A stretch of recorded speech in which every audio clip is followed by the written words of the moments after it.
You think a black hole is empty space with crushing gravity. But what is a black hole really? And here's something even stranger. The most violent place in the universe might actually be its surface, not its center. In this video, inspired by Richard Feynman's revolutionary lectures on quantum gravity and his famous 1964 Cornell Messenger lectures, we'll uncover a truth that will completely shatter your understanding of reality itself. Let's start with something you probably learned in school. A black hole is a region of space-time where gravity is so strong that nothing, not even light, can escape. Simple enough, right? It's like a cosmic drain, pulling everything toward a singularity at its center where all the mass gets compressed into an infinitely dense point. But here's my question for you. If nothing can escape a black hole, and light can't get out to tell us what's happening inside, how do we know there's anything there at all? Think about that for a moment. We've never seen inside one. We can't probe one. Every bit of information that crosses that boundary, the event horizon, is lost to us forever. So when we say there's a singularity at the center, we're really making an educated guess based on Einstein's equations. But what if Einstein's equations don't tell the whole story? Here are 3 facts that should make you deeply uncomfortable. Fact 1, according to general relativity, the singularity at a black hole center has infinite density and infinite curvature of spacetime. Infinity. In physics, when your equations spit out infinity, it's usually nature's way of telling you that your theory has broken down, that you're missing something fundamental. Fact 2, black holes radiate. Stephen Hawking proved this in 1974. They emit particles and slowly evaporate. But here's the problem. The radiation coming out appears to be completely random, containing no information about what fell in. This violates a sacred principle of quantum mechanics that information cannot be destroyed. Physicists call this the information paradox, and it's been tormenting us for 50 years.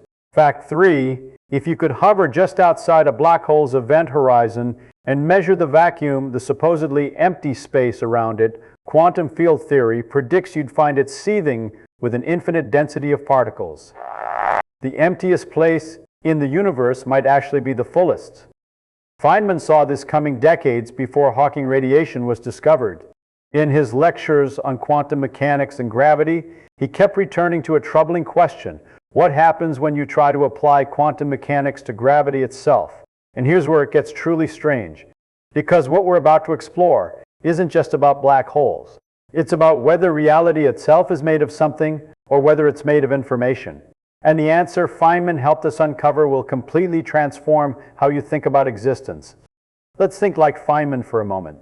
When he approached quantum gravity in his 1962 Caltech lectures on gravitation, he did what he always did. He asked the simplest possible question. What does gravity do? It curves space-time.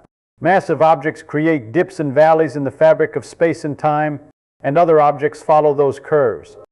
That's Einstein's general relativity, even entire galaxies.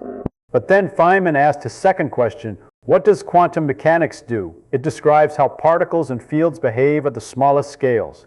And here's the key insight. Everything in quantum mechanics is described by waves, probability waves. An electron isn't a tiny ball orbiting an atom. It's a fuzzy cloud of probability until you measure it. Light isn't just a wave or just a particle. It's both, depending on how you look at it. So here's Feynman's third question, the one that opens our first mystery. What happens when you try to make gravity quantum?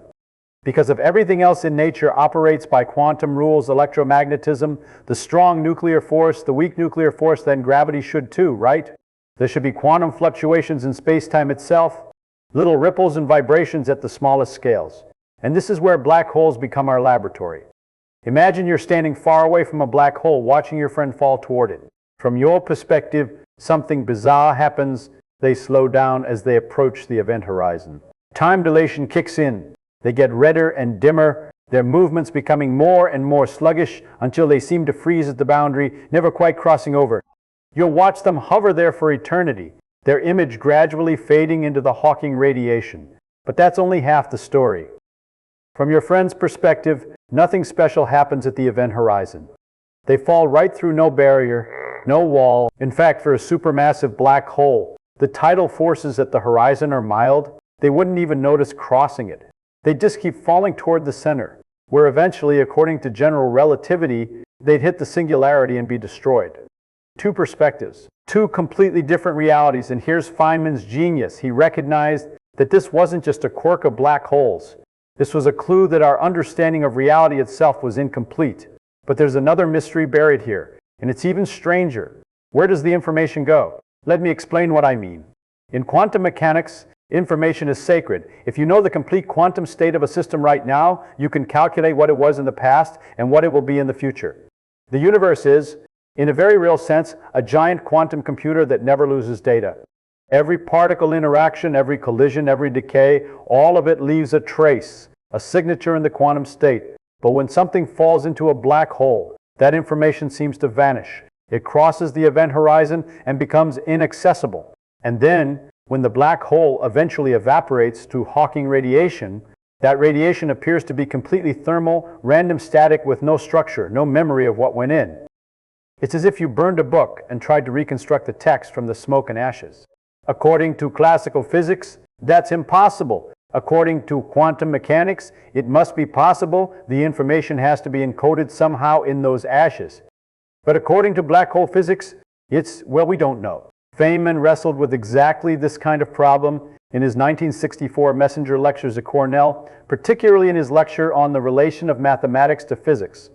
He made a profound observation: when two of our best theories contradict each other, we shouldn't just try to patch them together. We need to look for a deeper principle that explains why they contradict. Wait until you hear what comes next. Because in the 1970s and 80s, physicists started to realize something extraordinary about black holes. John Wheeler, Feynman's colleague and one of the pioneers of black hole physics, coined a phrase that captured this revelation: it from bit. What he meant was this: maybe physical reality, the it, doesn't emerge from particles or fields or space-time. Maybe it emerges from information, from bits of yes or no, on or off data. And if that's true, then a black hole isn't really a thing at all. Now here's where Feynman's genius truly shines. Because what we're about to discover is that the event horizon, that invisible boundary around a black hole, isn't empty. It's not a void. According to quantum field theory, it's the most active place in the entire universe. And understanding why will force us to completely reimagine what we mean by empty space. Let me take you back to 1948. Feynman is working on quantum electrodynamics, the quantum theory of light and matter, and he's trying to understand what happens in supposedly empty space. Here's what he discovered. The vacuum isn't empty. Even in a region of space with no particles, no light, nothing, quantum fields are still there, and they're fluctuating. Virtual particles are constantly popping into and out of existence, borrowing energy from the universe for the briefest instant before annihilating back into the void. These aren't real particles in the sense that you can catch one and put it in a box, but they have real measurable effects. This is called the quantum vacuum, and it's one of the most experimentally verified predictions in all of physics. The Casimir effect, the Lamb shift, the anomalous magnetic moment of the electron, all of these phenomena are caused by virtual particles frothing in empty space. Now, let's apply this to a black hole. In 1974, Stephen Hawking made a shocking calculation. He combined quantum field theory with general relativity, exactly the kind of hybrid approach Feynman would have used, and asked, what do those quantum vacuum fluctuations do near an event horizon? Here's what he found.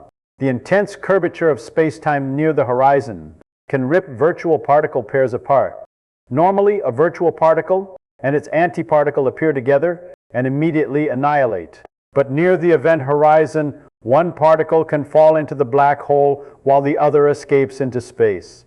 To an outside observer, the black hole is emitting particles it's radiating. This is Hawking radiation, and it means black holes aren't truly black. Very, very dimly for large black holes. A stellar mass black hole has a temperature of about 60 nanokelvins, far colder than the cosmic microwave background, but they glow nonetheless. And as they radiate, they lose mass. They evaporate. Evaporate because Hawking's calculation revealed something deeply troubling. The radiation coming out is thermal.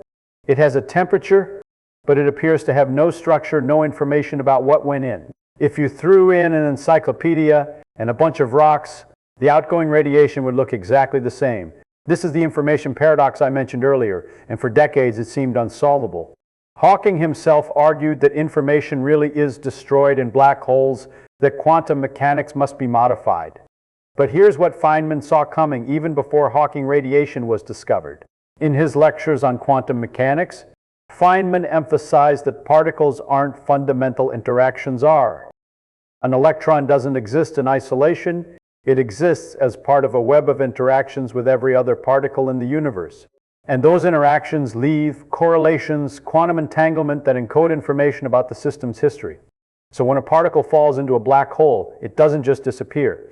It becomes entangled with the black hole's quantum state. And when Hawking radiation comes out, it's also entangled with the black hole. The information isn't lost, it's scrambled, encoded in these subtle correlations between the radiation particles. This is called the holographic principle, and it's one of the most profound insights in modern physics. But that's not even the strangest part. In the 1990s, physicists Leonard Susskind and Gerard 't Hooft realized something extraordinary. They calculated how much information a black hole can store, and they found that it's proportional to the surface area of the event horizon, not the volume inside it. If I give you a hard drive, its storage capacity depends on its volume, how much physical space is inside it. But a black hole's storage capacity depends on its surface area. It's as if all the information about what's inside is somehow encoded on the boundary, like a hologram. This is why 't Hooft called it the holographic principle. A three-dimensional volume of space can be completely described by information encoded on its two-dimensional boundary, and that's not even the strangest part. Because if this is true for black holes, it might be true for all regions of space. The universe you perceive as three-dimensional might actually be a holographic projection of information encoded on a distant two-dimensional surface. You, me, every atom, every star, we might all be shadows cast by information living on a cosmic boundary. Feynman would have loved this. In his famous lecture, The Relation of Physics to Other Sciences, he talked about emergence, how complex phenomena arise from simple rules, how wetness emerges from the behavior of water molecules, how life emerges from chemistry, how consciousness might emerge from neurons firing. The holographic principle is emergence on steroids. Three-dimensional reality itself emerges from two-dimensional information. But now we need to resolve our first mystery. What happens when you try to make gravity quantum? Feynman worked on this problem in the early 1960s, and he ran into a wall. When you try to calculate quantum corrections to gravity, you get infinities, not just at singularities, but everywhere. The theory becomes mathematically inconsistent. Physicists call this non-renormalizable, which is a fancy way of saying the equations blow up in your face. For years, this seemed like a death sentence for quantum gravity. But here's the twist. The holographic principle suggests that gravity isn't a fundamental force at all. It's an emergent phenomenon like temperature or pressure. Just as temperature is the average kinetic energy of molecules, gravity might be the average effect of quantum information being stored and processed on space-time's surface. This idea is called entropic gravity, and it was pioneered by Eric Verlinde in 2009. But the seeds of it were planted by Feynman's lectures on thermodynamics and statistical mechanics. He taught us that what looks fundamental at one scale might be emergent at another. So here's where everything comes together. A black hole isn't a thing with stuff inside it and empty space around it. A black hole is its event horizon, a two-dimensional surface buzzing with quantum information, processing and scrambling every bit of data that falls in. The interior you imagine falling toward, it might not exist as an independent reality. It might be a holographic projection, a computational output of the information encoded on the horizon. The emptiest place in the universe, the purest vacuum, the darkest void, is actually the fullest place. It's a screen, a membrane, a cosmic hard drive operating at the absolute physical limits of information density and processing speed. And here's the final twist, the one that brings us back to Feynman. In his messenger lectures, Feynman said something profound about the nature of understanding. Said, "I think I can safely say that nobody understands quantum mechanics. Not because it's too complex, but because it's so fundamentally weird that our intuitions evolved to navigate a world of medium-sized objects moving at medium speeds are utterly useless. Black holes force us to confront this weirdness at its most extreme. They're places where quantum mechanics and gravity collide, where information and geometry intertwine, where the distinction between inside and outside, between matter and space, between thing and process, dissolves." Feynman uncovered that the path forward wasn't to understand black holes by making them fit our intuitions. It was to change our intuitions to accept that reality at its deepest level is stranger. more beautiful, and more interconnected than we ever imagined. So let me bring this back to you right now, reading this. You're made of atoms. Those atoms are made of quarks and electrons. Those particles are ripples in quantum fields.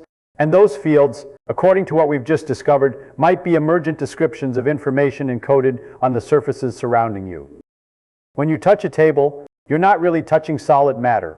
You're experiencing the electromagnetic repulsion between the electron clouds in your hand and the electron clouds in the table, a force that itself might be an emergent shadow of deeper information processing. You are, in a very real sense, a hologram. Not in the woo-woo pseudoscience sense, but in the precise mathematical sense that theoretical physics has uncovered.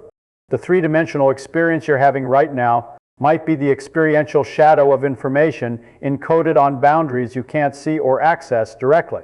Here's what keeps me up at night. If black holes taught us that information is more fundamental than matter, and that surfaces contain all the data about volumes, what does that mean for the universe as a whole? Our universe appears to have a boundary, a cosmic horizon beyond which we cannot see, because light from those regions hasn't reached us yet. If the holographic principle applies universally, then everything you've ever experienced, every star you've seen, every person you've loved, every thought you've had, might be encoded as information on that distant boundary. Feynman once said, "The same equations have the same solutions. If black holes and cosmological horizons obey similar physics, then our entire universe might function like a black hole in reverse, a cosmic hologram projecting inward instead of outward." Remember how we started? I asked you, if nothing can escape a black hole to tell us what's inside, how do we know there's anything there at all? Now you have the answer. There might not be anything inside in the way you imagine. The black hole is its surface. The information is the reality. And the same might be true for you, for me, for everything. This isn't just physics anymore. It's philosophy. It's a complete reimagining of existence. And here's the beautiful thing. Feynman wouldn't want me to end this with neat answers. He'd want me to end with questions. If reality is information, who or what is processing it? If space-time is emergent, what is it emerging from? If black holes can scramble and preserve information, could they be computing something, solving some cosmic problem we haven't yet figured out how to ask? These are the questions that will define physics in the coming decades. And if this video has changed how you see black holes, how you see reality, then maybe, just maybe, you'll be the one to help us find the answers. Because the universe doesn't reveal its secrets to those who think they understand. It reveals them to those who, like Feynman, never stop asking why. Wait,